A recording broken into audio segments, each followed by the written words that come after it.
All right, so we went ahead and we pressure washed everything. You guys can see minimal rust. That's just surface rust. uh, it, but the frame is really good on it. It doesn't have rust at all. The frame is way nicer than the chassis or frame from the truck is way better than the frame on from here. We went ahead and we bought all these boards. We're gonna go with this pressure treated 2x6s. We're gonna go ahead and do the hitch receiver. Usually it had it before, but you can see they cut it because it had those boards in the back. They built it to their like. They used it as a big step. They had two 2x8s. They were 2x8s or 2x10s. I don't remember, but I'll put a picture. But that's how they had it, and that was because they used it as a step. They probably sat down to spray because it was a farm truck. They had it in a field. But yeah, like I said, I have the tail lights. I think they sell them online, but I have them from a motorhome, so I'm gonna use those. This is all just surface rust. We're gonna remove all this glue, and then this one has two pieces. You can see it from here. This is a 4 feet 8 inches. Same here. It's exactly the same length, and so we're gonna go ahead and do the boards, bolt them on here. For some reason, it splits in two, but we're gonna paint this frame white. So we're gonna sand it down and redo it all and take these off. And we are doing the engine at the same time. Everything else looks great, like the hoses, the gas tank, everything. The exhaust looks fine. Still has the original cat. So you can see the back, the rear of the cab, how clean that is. So yeah, and we're pulling out the engine because we're putting another engine. This one's actually seized. We won't turn. It's completely seized. So I ordered new lights, so we're gonna do those. And then the bottom band, some people call them valance, lower lip. It's pretty much just dented, but we're just gonna probably take it out and straighten it out.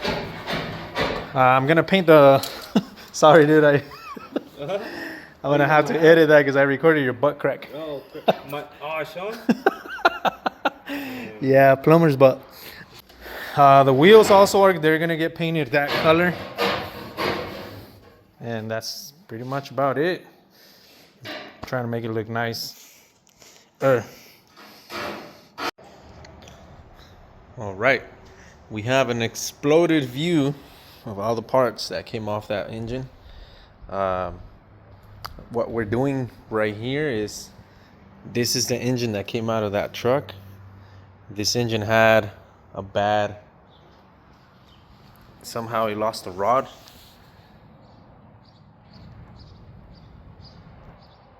Now, this is the one that we're using. This is the one that's waiting for all the parts to get transferred over here. That's a really good engine. And meanwhile, Tommy used to work for construction with his dad. He used to work in construction with his dad, and he's really good at it. I've seen when he built my porch, my front porch, and he's really good at maths and cuts and degrees and all that. So this is nothing for him. What we're doing is, remember how I told you guys this thing is split in two? So what he's doing is, so they don't pop out, because if we just put them like that, they pop out big time. So he's notching them. He's cutting them to length, and then he marks them and he notches them sort of like that. And then he puts them on, and that's how they're coming out. We still have to screw them down, so they still have to be pushed down. So yeah, he's doing a good job. After we do all that, before we screw them in, we're gonna hit it with the sander. Rough, probably like an 80 grit or so. We're gonna hit it with the sander, and then we're gonna paint the whole frame. I'm gonna stick with white. So yeah, still gotta buy that piece and weld the hitch receiver and whatnot. But yeah, just a little quick video. It's coming along. All right. I went ahead and finished the deck. The deck's all done. Just the cutting and measurements. I still have to pull them all off because I need to sand down all this. Got to sand it down so I can paint it. And then I put the boards back on. Right now I'm working on the, remember I told you guys I was going to finish that. I went ahead and welded the bottom piece. That's how it looks. We were welding it. I went ahead and did double welds on those because that's gonna take a lot of stress. Uh, no comments. I was letting Marco. I was letting him weld, and says he's never welded with that much of a thickness metal. But he's learning. I'm gonna go ahead and do another pass on that, just fill it up and reinforce it. So I'm gonna do the same thing over here. I made that bead and then I let him do the rest. But yeah, everything's coming out good right now. I'm gonna use these U-bolts. These U-bolts, I'm gonna use them for. I'm gonna weld them on. I'm gonna weld them on right there. So these are gonna be the chain hooks. That's gonna be it. For this, then sand it all down and then paint it. And nonetheless, the fuel pump, the truck started fine. Everything was good in it, and the fuel pump was not pumping enough.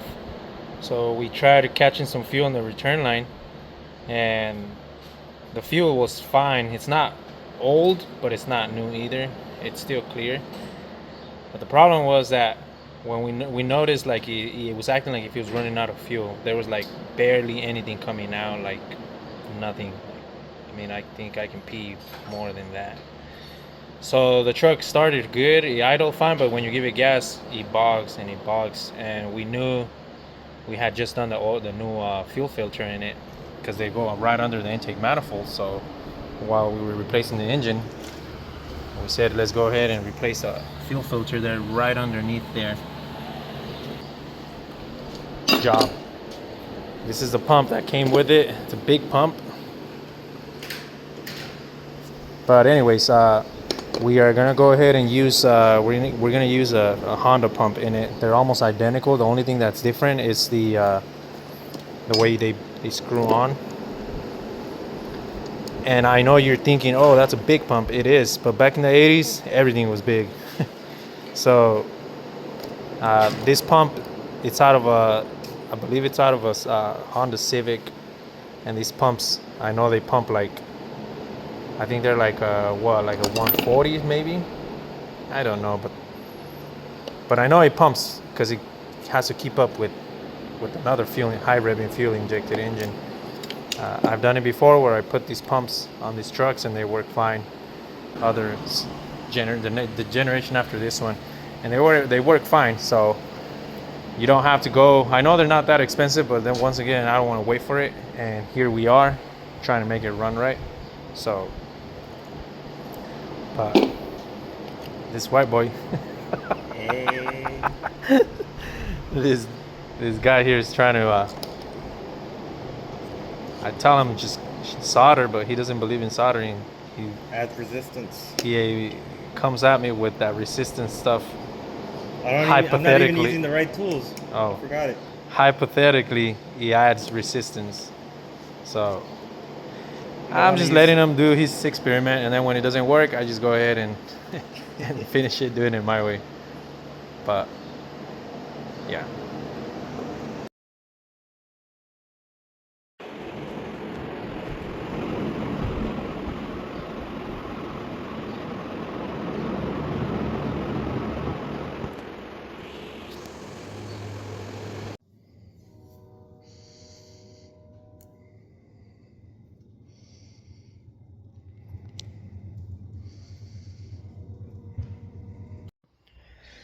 All right, came to grab mud flaps for that little Toyota.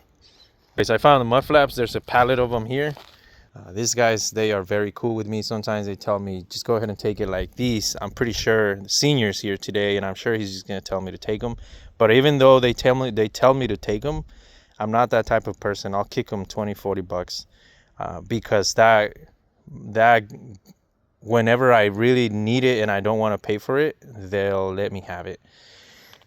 He's cut me so many good deals that sometimes I'm very grateful and I want to go ahead and pay for it.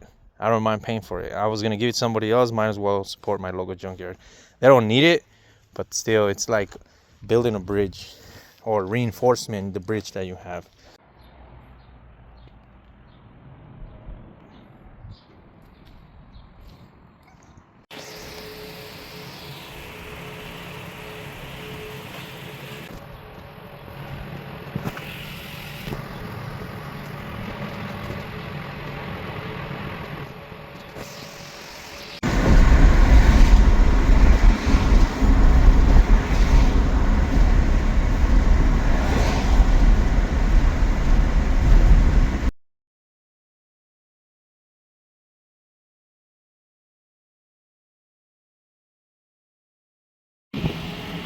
All right, so this is the outcome. This is how it turned out.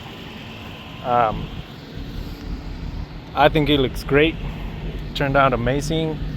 Did the bottom part, hitch receiver, the drag chain hooks. Being a hoarder pays off. I got to use the originals. They look exactly how probably came out from factory. This, you guys, for some of you guys that might not know, I'll show you guys how I painted it and what I used. It was very, very cheap. I think I used a quart of paint. It's just metal paint with I think it's called spiritual paint reducer, and the $20 Harbor Freight gun. I went ahead and did my own mud flaps from a semi, cut them to length. I used oil to stain the top. What happens is it's gonna absorb and then it's gonna dry like that. So some places it still looks wet. It's gonna absorb it and then it's gonna look just like that. And usually when the water falls over it, it just runs off. Yeah. Afterwards, I think it turned out great. I went ahead and painted the whole frame, not because it's rusted, but because to protect it and because it looks nice. You can see how I try to paint it there, just so it looks a little bit nicer, because you were able to see the brown of the metal. So I did that. Some of you guys that don't know, it is very important to have these on the corners when it's wide like that. If a car hits you when you're parked, they're gonna blame you and you can get sued for it. I've seen it happen before. Somebody backed up into a truck and they got sued. So yeah, I did the whole exhaust cat. I deleted the cat. The cat that was clogged, very, very clogged. The truck had no power. I used a Honda muffler. It fit perfect. So yeah, I try to use as much as I could from what I have. The interior turned out great. It's idling. It doesn't overheat at all anymore. It would overheat while driving. It was a thermostat stuck closed. Should put a picture or a video of it. And did a valve adjustment. There's a lot of things that I didn't do, I wanted to do, but I really need to start another one. I have so many at home that I need to start getting them out. So this one turned out great. I got the 2 tires in the front from used. So runs amazing. It's so smooth, so soft, doesn't vibrate, nothing. Runs amazing. Fresh new rebuilt engine, clutch, everything, the whole 9 yards pretty much. So another one that gets to, I saved it and now it gets to be sold. Stay tuned, I got more coming.